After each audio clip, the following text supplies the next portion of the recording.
Hey, good afternoon, everyone. My name is Shelley, and I'm the Director of BCD Canada. It's a great pleasure today to welcome all of you. We have with this on is a little bit, someone could just mute. There, that's quiet now. Thanks for muting yourself. Okay, so really so joyful to have with us Patricia Landry from the City of Toronto. For those of you who may not know, the reason BCity exists today is really because of Patricia Landry and Anne-Marie Bainton. And they took a chance to become the first BCity in Canada. Weren't really sure what that meant, but turned out to be quite the initiative. I mean, to date, we've got over 70 communities across Canada. And just a few days ago, we got our first application from Quebec. So we're almost in every single province and lots of schools and stuff. So without further ado, I want to, as I said, to welcome Patricia from the City of Toronto. And so she can share with us what's going on in Toronto with their Pollinator initiative. Thanks, Patricia. You're welcome. Hello, everybody. How are you? So as Shelley mentioned, we were the first bee city in Canada, which was, it coincided with our starting pollinator protection strategy. The City of Toronto, there was a lot of media attention here. I think across all of Canada, there was plenty of media attention about going back about 5 years now to about the plight of the pollinator and the decline of the monarch and pollinators and bees specifically. So our city council gave us the direction to, do something about, we've got to do something about the bees and the butterflies, and we have to figure out a way to help. And what are we doing? So it's already skipped ahead a page, which is fine. The title I had put in there, walking the talk for 30 years or whatever it was, I can't remember, but I've been with the city for 32 years in parks, forestry, and recreation. I've had many different roles, but what we have been doing for as long as I've been with the city, I've been involved with the Natural Environment Group, which is a branch of our urban forestry division.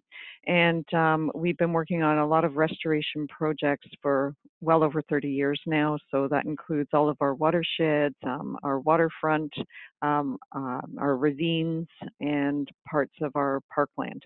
So restoration involves a lot of planting of native plant material, trying to restore and secure a lot of our water systems and cleaning our water, doing what we need to do to get our water, return it back to what it was. Obviously, I don't have to explain what restoration is. I'm sure you all know. So just as an example, I've got the panel that's up now, the native plant purchasing, horticulture, and our natural environment group. We do a lot of community programs with a lot of volunteers. We have hundreds and thousands of volunteers that work with us across the city in our parks and our ravines and a lot of these restoration projects. I don't know how we would get by without our volunteer groups that we work with, and they're so dedicated. So just to give you an example, on an annual basis, we plant around 15,000 trees and shrubs, and a lot of that is with volunteers. So I've listed two of our main volunteer programs, the NECP, which is our natural environment and community programs. They're mostly focused on the watersheds, and our HPVSP. So High Park is kind of like the Central Park of New York, is to New York. That is our High Park.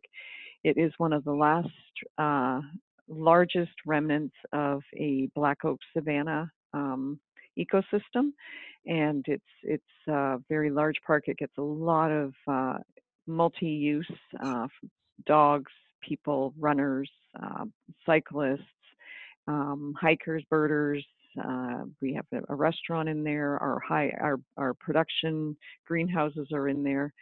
So we get a lot of use to that park. So that's another one of our main, I'll talk about it a bit later. So our NECP program, as I was mentioning, 15,000 trees and shrubs. Whoa. Sorry. Oops. Sorry. Okay, my apologies. My fault. No worries. Okay, something happened to the screen there. Oh, yes. All right.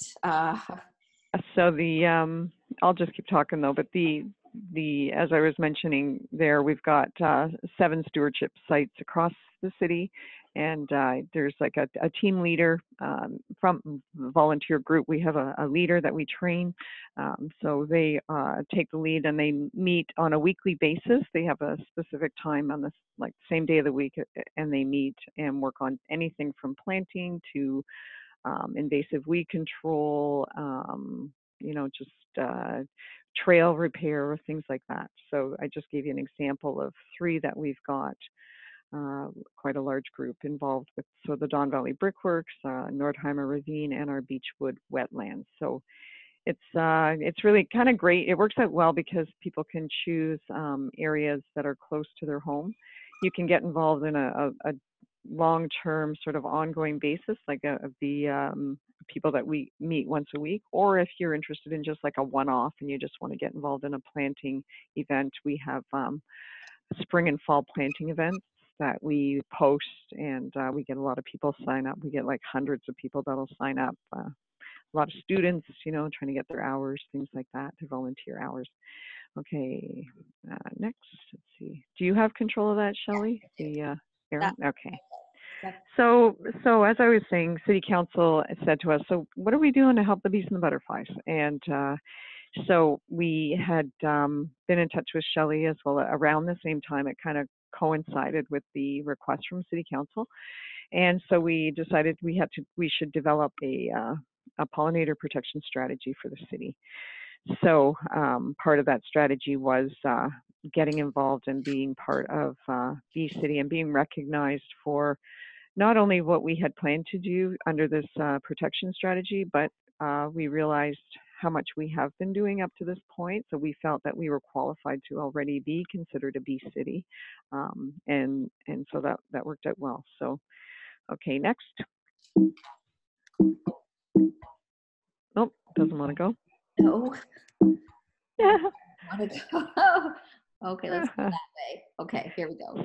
Okay, so I mean, I don't need to tell you what pollinators are, but a lot of times people focus on the poster children. We call them the monarch butterfly and the honeybee were sort of the main focus, it seemed to be, through the media attention. So what we wanted to do was draw attention to the fact that Toronto sits in one of the most biodiverse regions in Canada, arguably the most biodiverse region, the Lake Erie Lowlands, it's called. And in here, just within this region, we have over 360 species of native bees and 112 species of butterflies, and another 800 species of other pollinators such as wasps, flies, beetles, birds, moths, that kind of thing. So we wanted to bring awareness to the fact that we have such an extremely rich biodiverse area that we live in, and that there is a great diversity of pollinators that are indigenous to the area, that have co-evolved with the plant material for thousands and thousands of years, and a lot of them are, of which are now at risk or endangered. And so this was an important point for us. We wanted to draw that attention. Okay, next. Oh, I think I see the arrow there. So we, obviously, why is there this concern? So the main stressors for this region were habitat loss is probably the most important, and the most, especially in an urban setting, the habitat competition for habitat is so intense. Invasive species, we have a huge issue with them here in the city, and it's a constant battle just to keep our heads above water to control the invasive plant material, and insects as well. Diseases, pesticides, and climate change are all contributing factors to declines in our bee populations and other pollinators. Okay, next. So as I mentioned before, we have a long history of pollinator protection initiatives, even though we weren't calling them that, but just the restoration and implementation of native plants and trying to restore habitat was doing just that. So what our goal was to, first recognize what we were doing and take stock of what we were doing. So an inventory of that, but also to create new opportunities and establish new initiatives and collaborations with other organizations of like-minded stakeholders. And so this was the start of the Pollinator Protection Strategy development. Okay. So I won't spend too much time on this, but this was just sort of showing the steps that we took. So obviously the first phase was we had to, like I said, take an inventory of, well, what are we doing to protect so far? So we had to initiate an assessment of what we were doing. We had to, and for me, I knew that a lot of our other divisions, there's 45 divisions across the city of Toronto, Parks, Forestry, and Recreation being just one, which is the one that I'm in.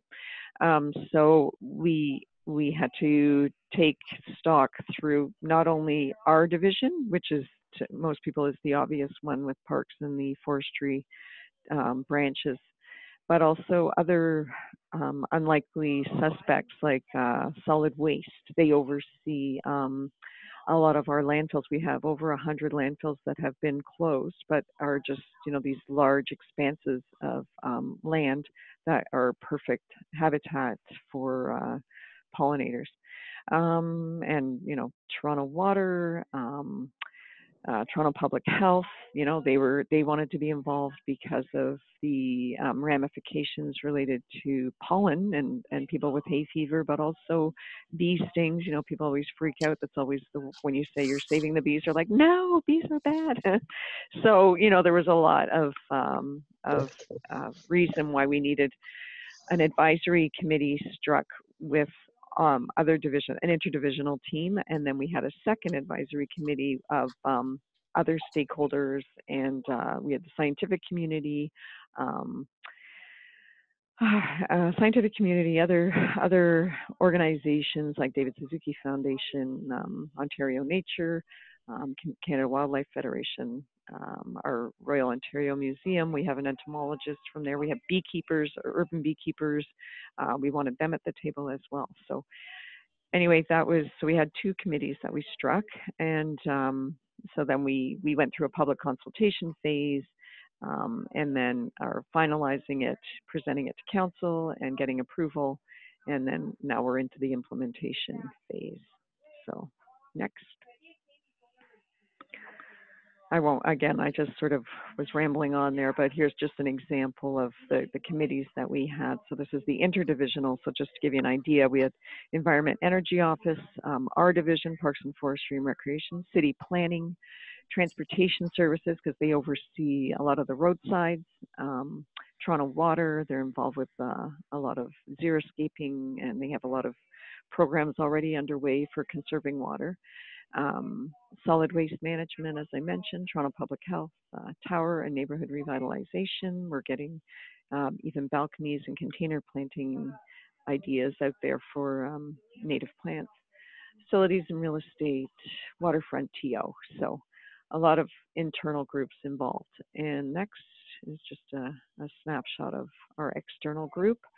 So we have conservation biologists, pollinator specialists, native plant experts. We engage the academic community. That was a big plus for us because City Council loves to hear the scientific side. And as soon as you have scientists on your committee, it's like, okay, we believe you. The beekeepers, because we wanted to avoid the, division between European honeybees or managed bees and the native bees. It's, there's an ongoing issue there, but we're working with them closely, and they support everything that our recommendations, and they were part of developing the strategy. So here's just an example. Like I said, the ROM, York University, U of T, our master gardeners, Toronto Field Naturalists, David Suzuki Foundation, Park People, Pollinator Partnership, Toronto Beekeepers Collective, Ontario Nature, and TRCA. Next. So we came up with a vision and guiding principle. I don't think I need to read it to you, but habitat creation was definitely our primary focus. After, hearing from the scientific community specifically, we knew that that's really where we needed to focus most of our attention going forward. Next. So we came up with 6 guiding principles, and with those principles, we developed 44 actions that we were proposing. So the first principle, as I mentioned, or priority, if you will, is create and enhance habitat. We already have a lot of existing habitat, but we really need to enhance a lot of it. Design and connect green spaces. So there's this concept or this idea of creating pathways or corridors for pollinators, because a lot of our indigenous bees and pollinators can only travel short distances. So this is critical when you're in an intense urban environment like this. Like it's, really critical when there's so much pavement and cement. Just even, some of our native pollinators can only travel 100 meters, whereas the European honeybee can go up to 5 kilometers to forage. So this was very important to us.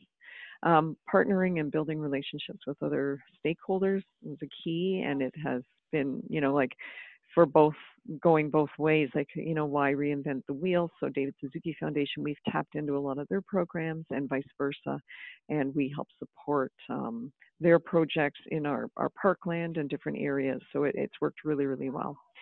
Invest and incentivize. This was a lot of it came back from our public consultation piece. They're like, show me the money and I'll do what you need me to do. So they were really looking for ways to be incentivized to create pollinator habitat. So we'll get back to that later, because we've been in the implementation of that and it's worked really, really well. So things like grant programs, free seeds, free plants, that kind of thing. Educate and train. Another piece that came back from our public consultation was people really want to be engaged. They want to see presentations on this. They want to know more. They want to find out more. So we've been arranging to have speakers. We just started up our second Wild Bee Club.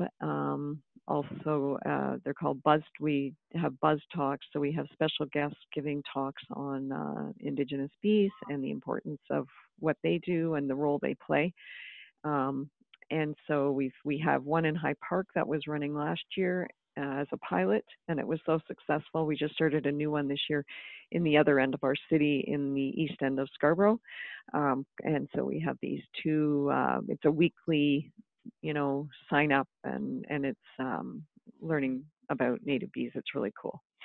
And then we have celebrate and recognize achievements. So people want to celebrate. So we've had some murals revealed across different locations in the city. We've had laneway projects where we've done, implemented some plant material, but also painted up garages with really cool murals.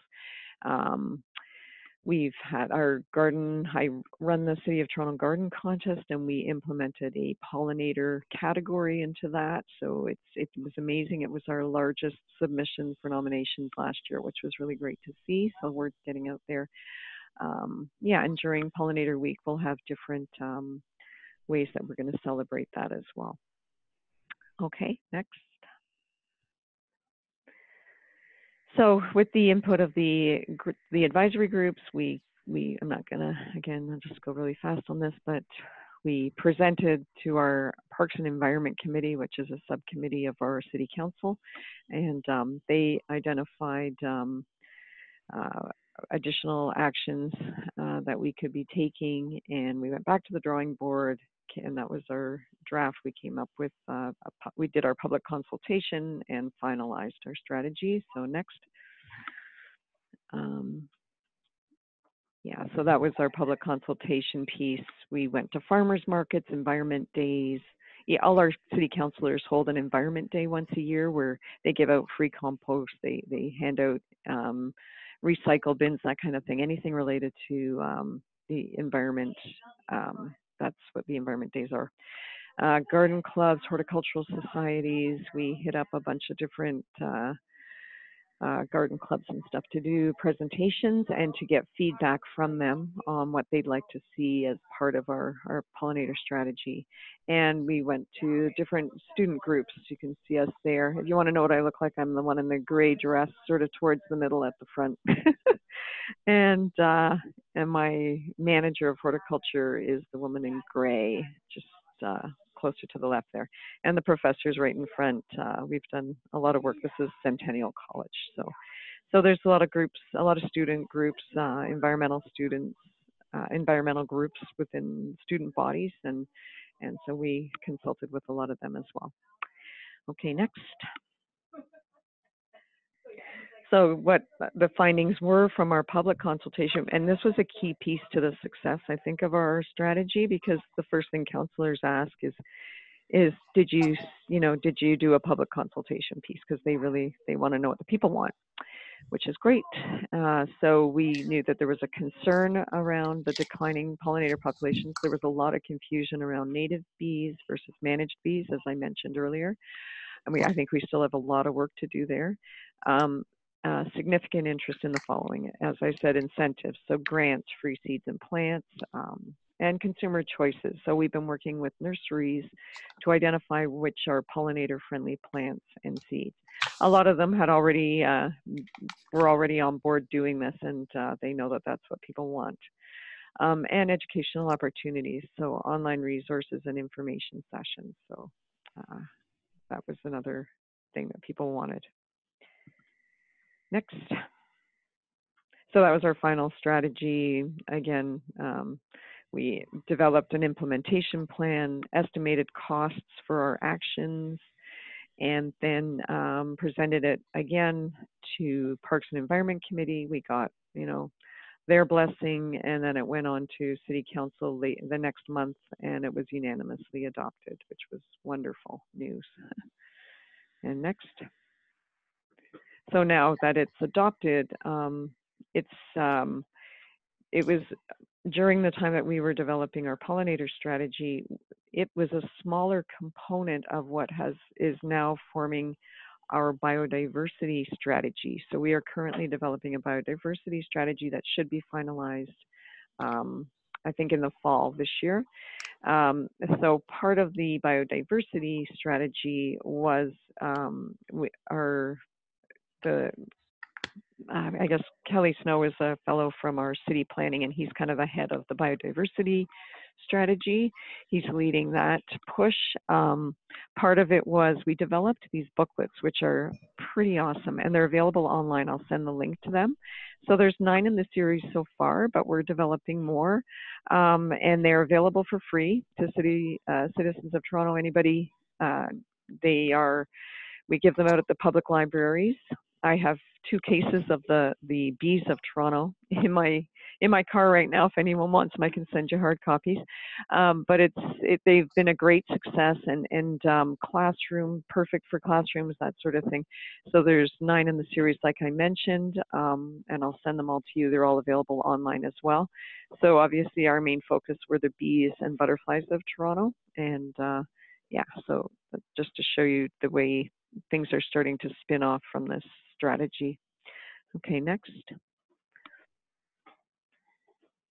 So again, just a snap one thing on our biodiversity strategy is we have already presented a draft in July last summer, and we're undergoing revisions right now, and we're hoping for the approval in this year. So probably 3rd quarter, so probably in the fall. Okay, next. I really thought this was cool. So as I mentioned, the book's a bit hard to see because it's kind of small, but this sort of shows you the 9 different taxa that we highlight in our series of booklets. So we've got the bees, amphibians and reptiles, spiders, butterflies, mammals, birds, fish, mushrooms, and trees and shrubs. So those are the ones we have right now. And hopefully we're going to have more as well. and they're extremely popular. Okay, next. So part of all this affected, obviously, from the top down, from our city council and our director. We've had full support, and they're very, very excited and enthusiastic about implementing the pollinator strategy. So then we had to look at how is it going to affect our staff, because we've had a lot of staff that are, conventional gardeners, that kind of thing. So we were trying to avoid any issues with that. And now we've been training staff to, manage our parkland and our gardens one way for so many years. And now we're evolving into a more sustainable type of program for horticulture and parkland, so getting away from more the conventional form of gardening. So we had a staff training, and we've had several sessions with our staff to develop our new sustainable mode going forward. So we've had a talk on pollinators in our parks, we had about 160 frontline staff. And the fellow in the front right corner that looks like a clean-cut high school boy, that's our director of parks. He's fantastic. His name's Richard Ubbins. He was the city forester for many, many years and switched over from urban forestry to our parks. So he's great. He's super supportive, and he sat there for 3 solid hours listening to our staff training, which was wonderful. And it's great for our staff to see that. He's extremely busy, and so sometimes that's a big complaint of our staff, is you never get to see those, the higher up guys. So this was great because he was right in there with everybody. And we had the scientists presenting some of the latest, greatest studies and research. And we also had city councilors show up for it, which was great as well. But it was really good to have the scientists. We had a native plant expert, Lorraine Johnson, and a landscape designer. We also had a speaker come in. Another staff training day was on xeriscaping. We talked about rain gardens as well. We touched on that. Design concepts, so how to implement more native plant material into our existing parks. One of the biggest things is try to avoid adding more work onto their plates, but try to make it easier in the long term. So obviously, we're trying to get away from annuals. Not all annuals. Annuals will probably always have a place in our parks, in our formal beds, and a lot of our high-profile horticultural displays. But just to implement more perennial into sort of our existing beds and parks. Container gardening as well. We had a special speaker come in and talk specifically on container gardens, because we have a ton of containers across the city. Hosting the Pan Am Games a couple of years ago, we had huge planters. They were 5 feet high, 5 feet across, and we had them all planted up, and they were across the city at all the venues that were hosting some of the Pan Am Games. So they still have been permanently placed back into our parks as a legacy piece to the Pan Am Games. Next. So this is just a quick little fun story, just to show that, as I mentioned, a lot of our gardeners, we've had many core staff around for decades, and we've always had an exterminator on speed dial, so to speak, I guess, on contract for anything from ant infestations in our greenhouse, our production houses, to rats in some of our buildings, and obviously wasps and things like that. So immediately following our staff training, where we were, teaching staff about bees and how majority of our native bees, a lot of them are ground nesters, most of them don't sting, a lot of them are critical to pollination. Some are only around for 3 to 5 weeks in the early spring. So right after our staff training, I got a phone call from someone saying, hi, one of the park supervisors, Okay, I have this infestation of bees in the ground at one of our parks, and you can see in the background there, they were really freaked out because it was right beside a playground and near a school and a very busy park. And parents were all very concerned and approaching the supervisors. So, yeah, you know, they were all worried about these bees. So I said, take a picture, send it to me right away. And they did, and it turns out it's one of the most important. It's a minor bee, and it's a ground nester. It's an early spring emerging bee. Doesn't sting. Very shy, you know, just sort of goes about its business. It prefers sort of bare patches of soil in turf areas, so playing fields, baseball diamonds, that kind of thing. So as soon as I got the picture, we identified it, and we had a sign made up right away. We had several signs made up because we started having other parks with it, and installed the signs right away. And the public were thrilled to know that it was, you know, a helpful bee. It was a good thing. And but it was an example of, you know, 5 years ago, without the staff training, they probably would have just picked up the phone and called the exterminator, and he would have come out and just sort of blasted all the nesting sites of these sweet little bees. And so, to me, it was a pretty big plus for us, and it was a good story. And yeah, so signage goes a long way. And having somebody on speed dial to identify different bees is also a key. Okay, next. Okay, so one of the other actions that we've been implementing, we've just wrapped up our first grant program. So we had it's called Pollinate TO, and we were giving out community grant money to different community groups. We had over 150 grant applications, and we're still just finishing going through all the grants to award the money. So that was pretty cool. Next.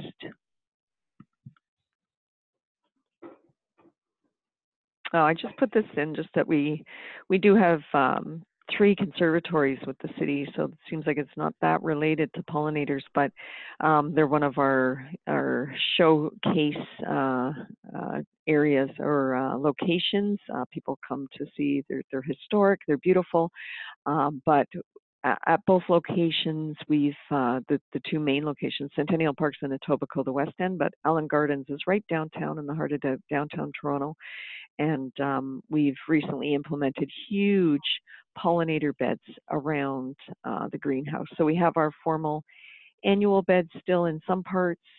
We have our seasonal flower displays inside, but on the outside now we have the opportunity to have these great demonstration gardens for pollinator beds. So another one of our spin-offs of one of our actions. Next. And again, greenhouse production operations. We have a huge plant production. The greenhouses, I think there's 10 actual greenhouses at the site in High Park. We plant over 1 million annual. So one of our biggest things that we're doing is, well, we're trying to go a little greener wherever we can. So we've got a company that's recycling all the black plastic from our plant production. We're retrofitting the greenhouses now with LED lights, and we have a native plant nursery that we're going to expand and maybe start up maybe 4 or 5 more locations across the city. Right now we just have the one, and its production, most of that goes back to restoration work that's being done, as I mentioned earlier, within the city, but mostly focused on the Black Oak Savanna in High Park. But the other part of this, the other reason I put this up is all those beautiful annuals you see in the picture. We've been given the directive to try, and we want to see a reduction in that and an increase in the native plant production. So it's kind of cool. Yeah, so you won't see, you know, I know that staff, one of their worries would be, are we going to, you know, does that mean we're going to lose, you know, staff because we're going to be producing less plants? But no, the answer is no, because we're just going to have to be retraining some staff to be focusing more on native plant production. All right, next. I mentioned High Park, and again, I'm coming back to it just to give a snapshot of what we do in High Park for our volunteer stewardship program. We have over the years, we've it just turned 20 the program, and over the years we've had 11,000 plus volunteers of all ages. You can see, they take care of planting the trees, shrubs, wildflowers, grasses, and the invasive weed control, unfortunately, is probably one of their biggest roles in the park. But like I said, we've seen it's been so effective, and I don't know how we would have done it with just our staff. It's nearly impossible. It's just, barely keeping our heads above water. But we've also seen the reestablishment of the wild blue lupin in there. We do burns annually to help restore the existing seeds within the soil. So we have a native plant sale every year there, and the plants are right from the seeds collected within the park from the Black Oak Savanna, and that's to encourage homeowners within this High Park vicinity to plant those plants in their own gardens and to sort of expand the Black Oak Savanna outside of the gates and the boundaries of the park itself. Okay, next. This I'm not even going to get into too much, but another thing that we were one of the first municipalities in Canada to have a what's known as the natural garden exemption. So we have a grass and weeds bylaw in the City of Toronto, and we also had a lot of people moving towards having a naturalized garden and getting rid of their grass, which, was messaging that was coming from our division, Parks and Forestry. Let's implement more native plants. It's a good thing. And but then we had this grass and weeds bylaw, so it was kind of contradictory. So we had one of our natural garden, I guess he was like a warrior. He was great. This guy, Douglas Counter, they were trying to cut his garden. It was all native plants. It was absolutely beautiful. And it was implemented in memory of his mom, who was an avid gardener and native plant expert.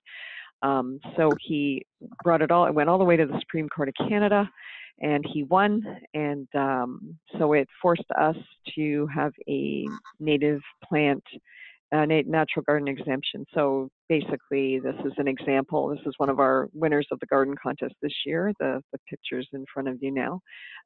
So it's the habitat can consist of native or non-native. We're not that fussy. It can, the idea is that it's drought tolerant and that it's providing, forage, nesting, and overwintering habitat for pollinators. Next.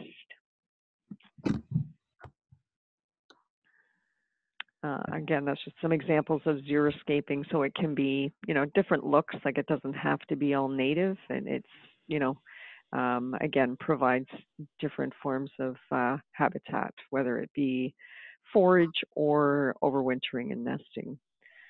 Next. Yeah, just speed over this one. That's just the bylaw. So next. Yeah, so the three criteria, I'm the person that actually gets called out to investigate any complaints about grass and weeds. So what I'm looking for is, I'm not looking at the aesthetics of the garden. What I'm looking for is, does it threaten a person's health? So the obvious ones, I don't know about you guys, but we've been running into a lot of issue with hogweed, poison ivy, ragweed, anything that can be harmful to a person's health. That's my number one priority criteria for removing a plant.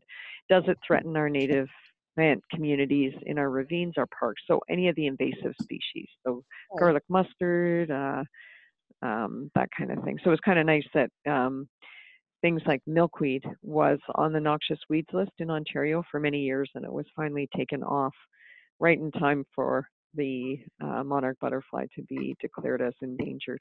So the timing was impeccable.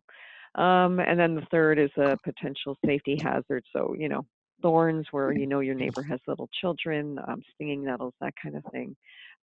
Or a broken tree branch hanging over a public sidewalk, that kind of thing. And if it's blocking the sight line of traffic, so if you are a corner lot and you have 4-foot high, beautiful native grass, but it's great that it's a native grass, but if it's 4 feet high and someone turning the corner can't see, so that's criteria to have it removed or cut back. So that's it. Yeah, so I'm you know, happy to answer any questions. I'll send the presentation. Well, Shelley has it now. I have other presentations where there's a little more detail around messaging to gardeners. We have the booklet on our pollinator protection strategy. It sort of gives you a snapshot of how we developed it and the actions and the priorities. I can send you that as well electronically. And the biodiversity series of booklets are wonderful to have. And you're welcome to reproduce any of those. And I can send hard copies of all of the above as well. Thank you. Great. Well, thank you so much, Patricia. That's quite an achievement. You must be feeling pretty proud just going through it. Yeah, a lot of fun. You're accomplishing. So let me just open it up to our participants here. If there's any questions, if you want to unmute, please feel free to do that and just ask any questions you may have, or if you want to go through the chat, which I'm trying to find where the chat is so I can see that. Oh, yep, there. Do you see that? Let's just see where the chat. Okay. If anyone has any questions, they can type them in. But let me just start. Just seeing, like, so it sounds like it's been sort of pretty smooth in a sense that the politicians have been supportive and the staff have been supportive and the public. So have there been any particular maybe challenges at all, or it's been everyone's very supportive of what you're doing? It's been, the biggest challenge I think is, well, there's a little bit of a challenge with our staff. Our staff have been fantastic, but there has been a few that are, you know, a little reluctant because they still see the implementation of native plant material as more work on their plate. So that's a bit of a learning curve for us. So I've been very diligent at meeting on site with a lot of our park supervisors to reassure them that their operational needs come first. And a lot of I have to say that we haven't filled all our gardener positions. So, you know, a lot of them are short-staffed. So I understand from their perspective, having been in parks for 32 years.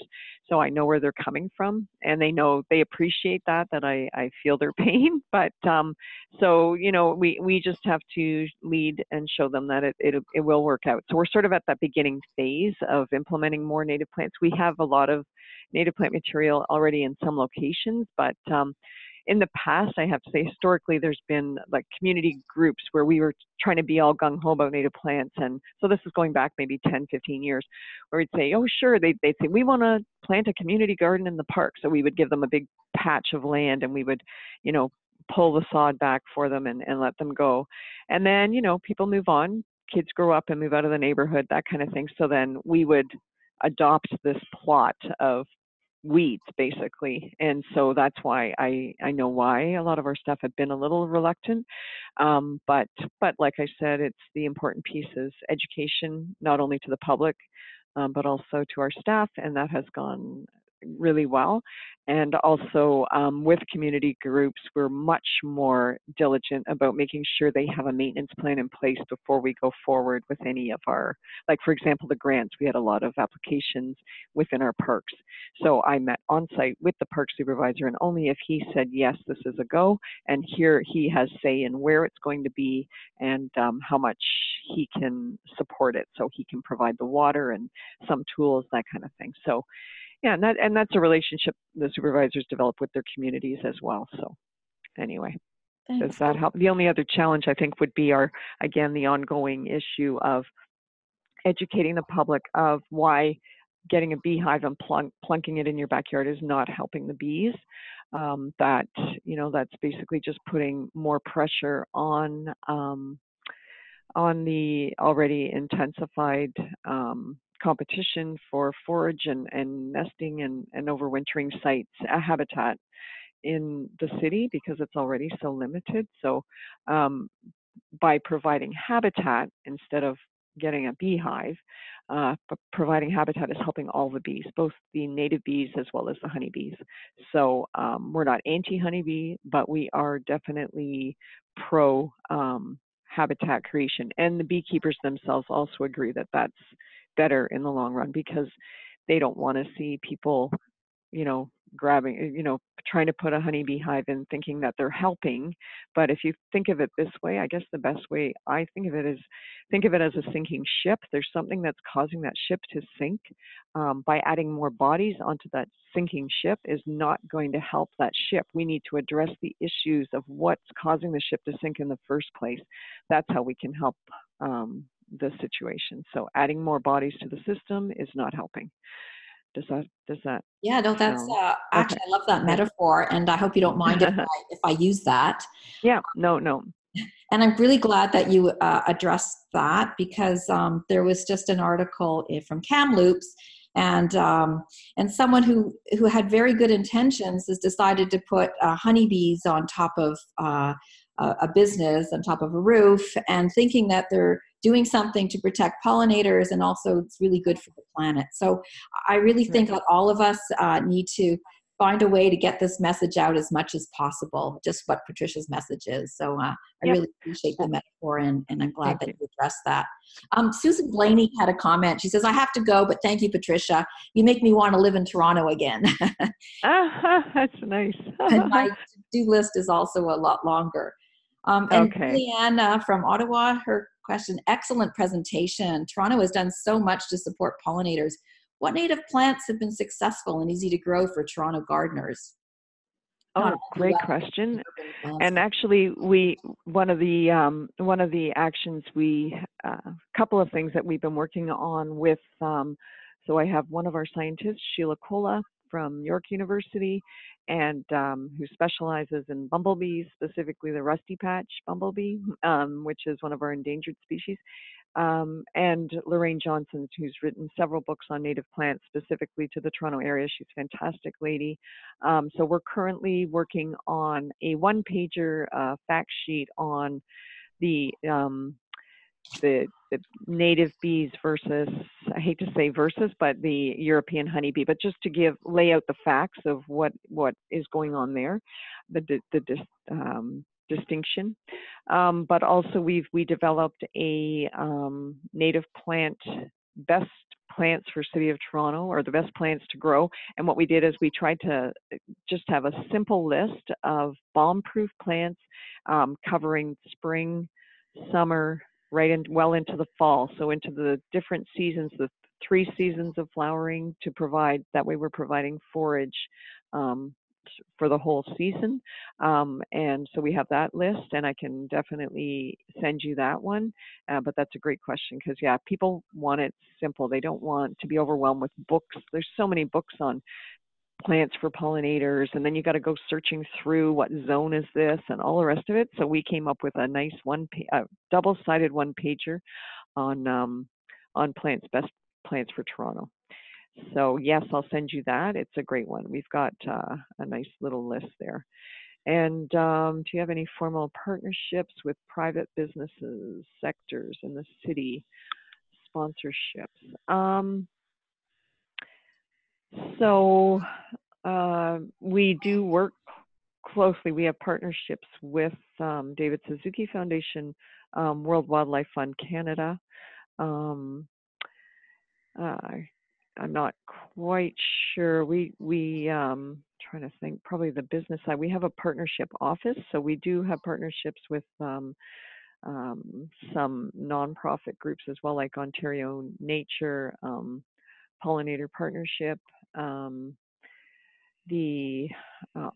There's our High Park Nature is another organization, and it's with them that I'm paying for the Wild Bee Club, but they're providing the service. They've lined up the speakers and the facility, that kind of thing. So that's a nice partnership that we just formed from this pollinator partnership. Even though High Park Nature Center has been functioning for many, many years, and we've been functioning doing our thing over here with Parks, Forestry, Recreation, and it's such a vast number of staff that it was so nice that now we have, the High Park Nature Center, which they aren't city staff, but they work out of High Park, and now we're partnering with them. And yeah, so there's forming new collaborations, which is, I think, a key to the success. And it saves work for everyone because we're all, on the same page. We're all working towards the same goal ultimately.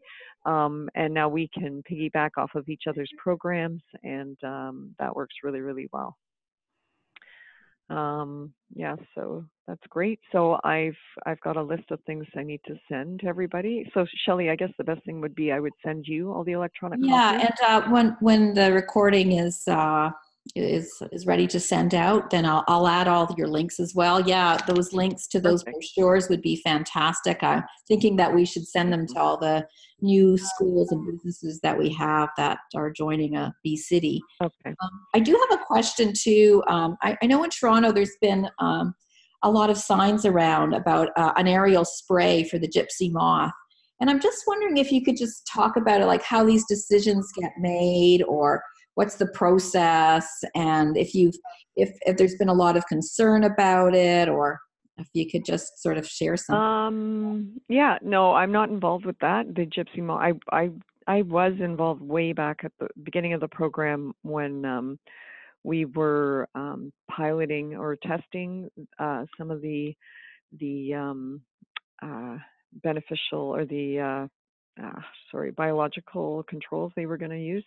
And so I was one of the two gals out there in the park collecting squishy caterpillars off trees and sending them in for testing.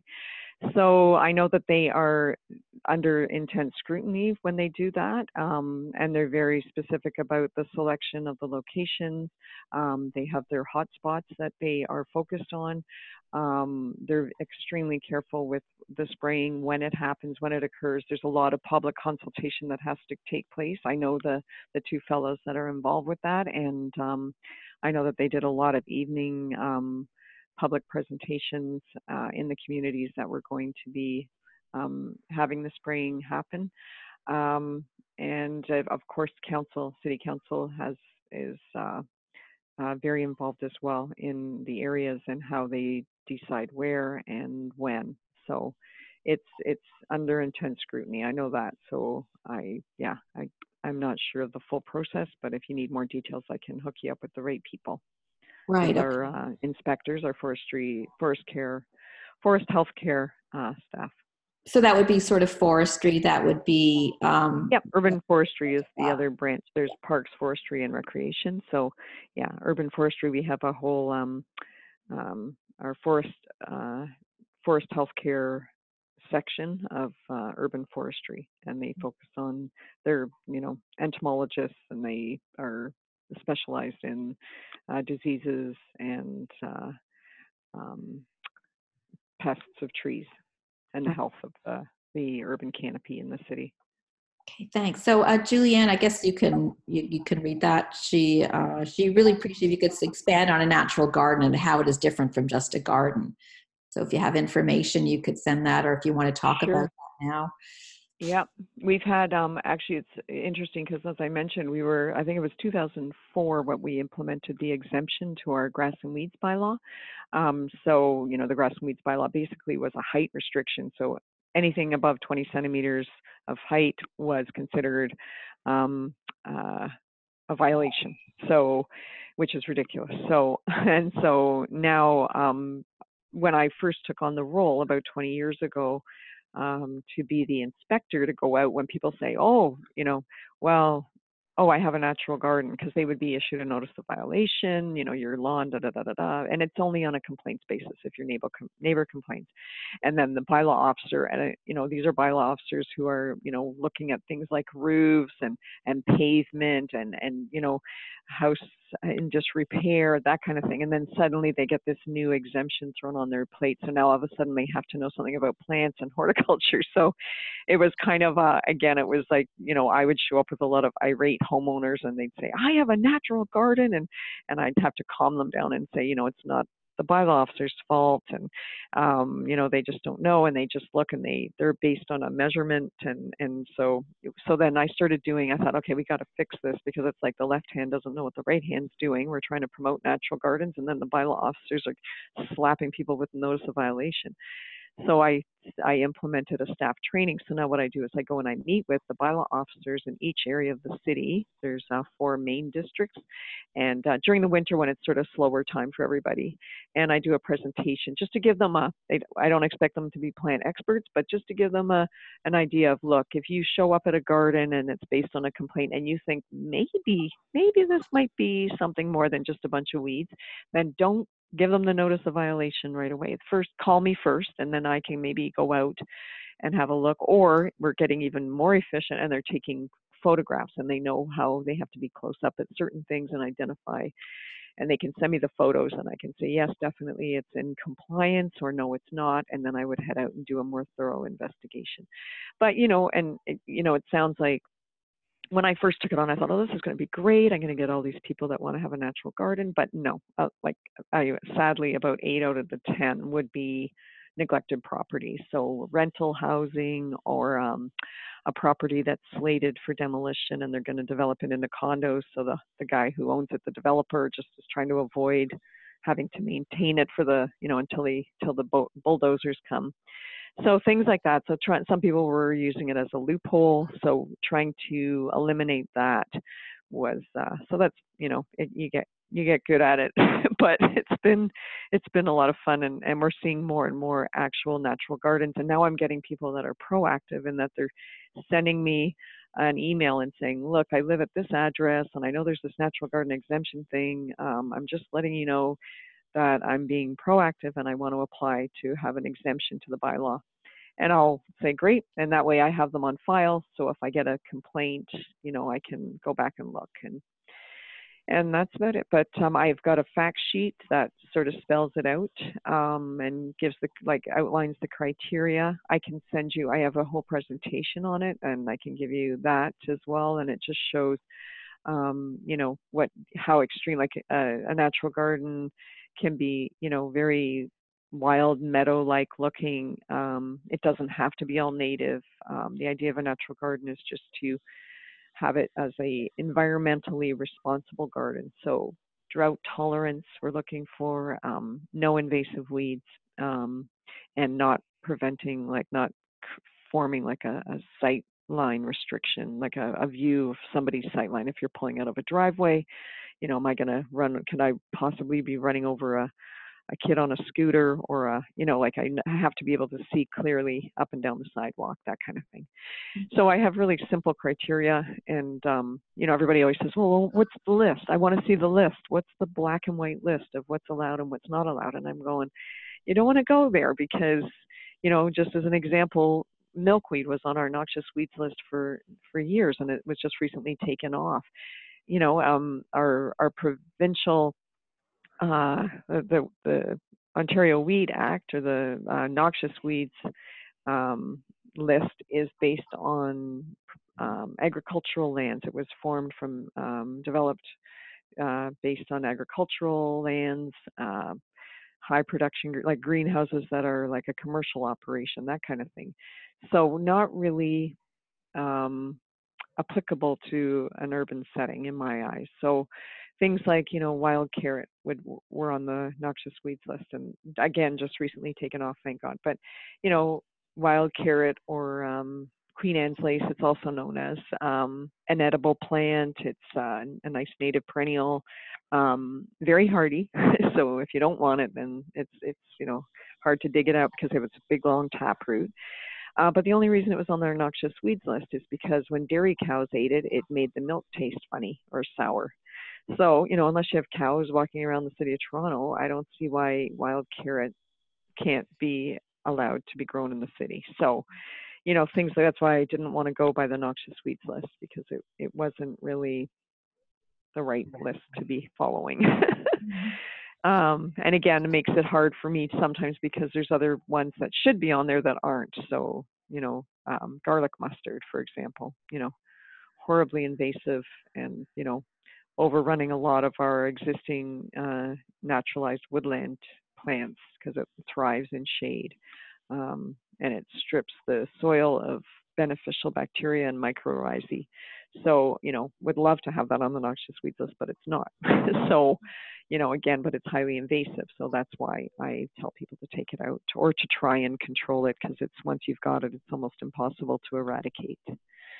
Does that help your question? Okay, so don't know if you're aware, but there is an interesting method of quickly creating meadows. Wildflower church. Oh, yeah, okay.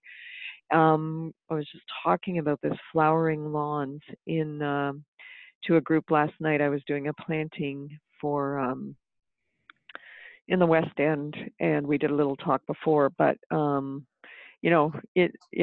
grass, it's one of the greatest brainwash things of the century, but a lot of people still love their turf and their grass. I still have a patch of lawn on mine because my husband just won't let me get rid of all of it. But it's but there are new things happening. So grass companies are developing seeds that are more drought tolerant, so you don't need to water as often. They are much slower growing. There's some that are you don't even need to mow them. They grow into this sort of maybe 6 to 8 inches max height, and it's a very feathery, light turf grass. And also flowering lawns. The idea of flowering lawns. I was trying to explain it.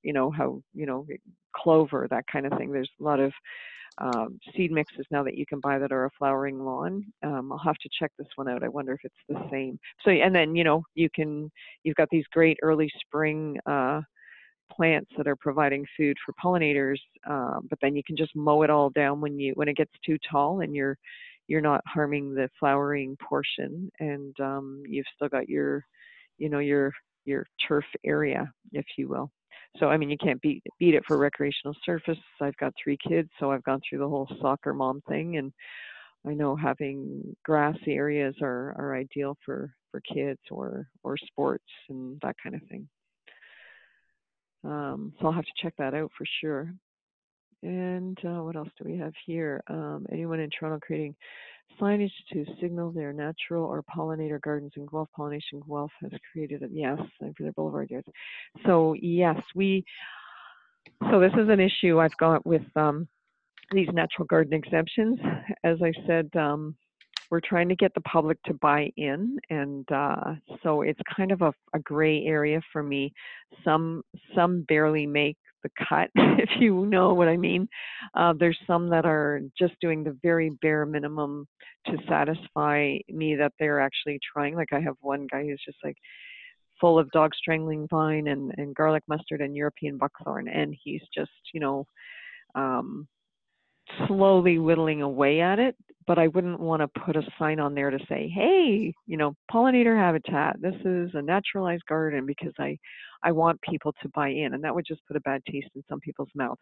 So we have it on file which ones are natural gardens, but we or that are in compliance with the exemption, let's say. But I wouldn't say that they're a good demonstration of what a natural garden should be. So we're constantly working with people to develop that. We do have some of for example, our garden contest winners get an award. So that I had a picture there of our first place in the pollinator category this past year in 2018. Absolutely gorgeous garden. And yeah, so we are working on developing signage on the pollinator habitats we are implementing. So we're going to have a lot of new pollinator gardens in our parks, and those will be demonstration worthy, if you will. So those will be signed with educational signage and declaring them as a pollinator habitat. Yeah, I think that's an excellent idea. It's probably one of the best, easiest ways to educate people Yeah, with the right kind of signs around the city. yeah, So I'm glad to hear and that more of those. yeah, and also the danger in putting a sign in for the natural gardens. Like there's natural gardens, so people that have something other than turf, but there's also pollinator gardens. Not that, quite often they're the same one and the same, but not always. Like the natural garden program where I'm working with our bylaw officers, that is a program that I'm also hesitant to, like, once you've been in compliance and deemed in compliance with the bylaw, it doesn't mean to say we're not going to come back next year to re-inspect, because there's the danger of people that will just get by with being in compliance and then letting it go again and not maintaining it and letting invasive weeds take hold. And, that's not great for the whole community because they'll reseed and spread over to your neighbors. So we have to be cognizant of that, it's an ongoing thing. It's a growing, living thing that we're maintaining. So it can change week to week. You can see this spring how fast everybody's grass has come up, and with that little burst of nice weather that we had. So, it's a constant ongoing thing. It's ongoing maintenance is required. It's not a one-time, yay, you've got it, and now you're certified as a natural garden, and you never have to hear from us again. As soon as somebody complains again, and I get a lot of them where I'll get year after year, I have to go back out and say, come on, Bill, and it's like, oh yeah, okay, yep, I'll get to it next week. So it's so it's a fine line you got to walk there. Let me just ask just a quick question, and then I guess we'll close. Just wondering about native trees and shrubs, because I see that you're getting involved in growing native plants. But I was wondering about trees and if you're purchasing Yep. from local native plant nurseries, or is that Yep, a problem? we have local nursery. We're very specific about any of our restoration work. We are locally sourced and pesticide free for any of the ones we use for our restoration projects.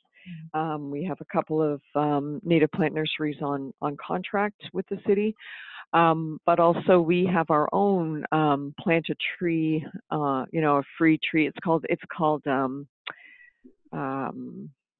well, it's a pamphlet. It's Every Tree Counts is the name of the program, but essentially it's the first 4 feet of your front lawn or your property is city owned in case there's any issues with infrastructure, power lines or water, that kind of thing, the sewage system. So on that property piece, we have a program where you can apply to have a tree planted on that section of your property. And it's called Every Tree Counts. And we've seen a change in the plant material. We've made changes to the plant material available for planting, 2/3 which now are native species, which before it wasn't. So so we've made, and I can send you that. It's again a link, but it's kind of cool to see. You can, and we identify which ones are pollinator friendly. That was a new addition to the brochure last year. So so we are evolving and changing in many different aspects of the division. Well, thank you again, Patricia. This has been an excellent presentation. Thank you all for joining us today and asking such great questions and having such great conversations. And as you said, Patricia, there's certainly lots more education that we need to get engaged with. Just one thing too, just the last thing that I maybe can mention it to all the participants here, is that I was speaking with a mom the other day who was very frightened about insects. And she did confess that she sort of conveyed this fear to her children, but then wondered if there was a place to go where she could learn about insects with her children so that they could sort of get an appreciation for them. And I know the Calgary Zoo, they're a Bee City business. This is what they've implemented at the zoo, where it's a very, insect-friendly little environment where you can go and learn about, pollinators and all the other insects that we need to care about. and it really makes a difference to children. And I was wondering if maybe we could continue this conversation and maybe speak to the Toronto Zoo. I don't know if they have a place like that, or the ROM, or places within our city that actually school groups could go and actually learn about insects, because I think the fear is a very big factor with children. That again, another educational piece. For sure. Yep. Getting into the schools too is another one of our goals, is to work closely with the school boards and do presentations in the schools. So I know that that's already started, but we have a long way to go. And I think providing, like, my dream would be to have every classroom has a set of our biodiversity series of booklets for kids to pick up, and they're full of great pictures, which but they're not dumbed down for kids. They are, education, straight facts, and education about the different taxa that you find within Toronto. And I think the most important key message is that we've been, we're blessed to be a city, a huge urban place in the middle of the most biodiverse region in Canada, and that is something we need to protect and celebrate. And that's what I think I want to really impress upon kids is, this is your baby going forward. You guys have to take care of it. And and there's lots of ways you can do that. So Great. Yeah, it's pretty cool. Great way to end. Yeah, and so this, like I mentioned, the Wild Bee Club, we just started last year, and it was a huge success, and it's for all ages. And so we have adults and kids alike coming out to that, and they meet once a week, and then 4 times throughout the sessions they have a guest speaker. So it would be like one of the scientists from the universities showing up and talking specifically about a topic about dealing with bees. So it's a lot of fun. So that's called the Wild Bee Club, or the Buzz Talks. So now we have a second location where we're offering those, and that's in Scarborough at the Access Alliance location. They have a little green roof in Scarborough at Victoria Park and Danforth area. Okay, if you have a link to that, well, I'll make sure I send it out. Yeah. We have, I think we've got about maybe 10 bee schools in Toronto, and we'll make sure that they know about this as well, and the other schools that are coming on as well. So yeah, no, this is a great idea. I love that, a Wild Bee Club. Yeah. That sounds like, and I'm just seeing this Agriculture Museum in Ottawa has a bug day for kids. That's a great idea. That's very cool. So I think, as I said, sharing these great ideas that you're doing in Toronto, like I live here, I didn't even know about all of these things, and want to make sure that all the other cities across Canada know about this as well. Yeah, too. Perfect. Okay, well, thanks again, Patricia, and everyone. You'll get your recording in the next day or two, and have a great day. Thanks, Shelley. Thanks for putting this together. All right. Thank you, everybody. Bye. Bye-bye.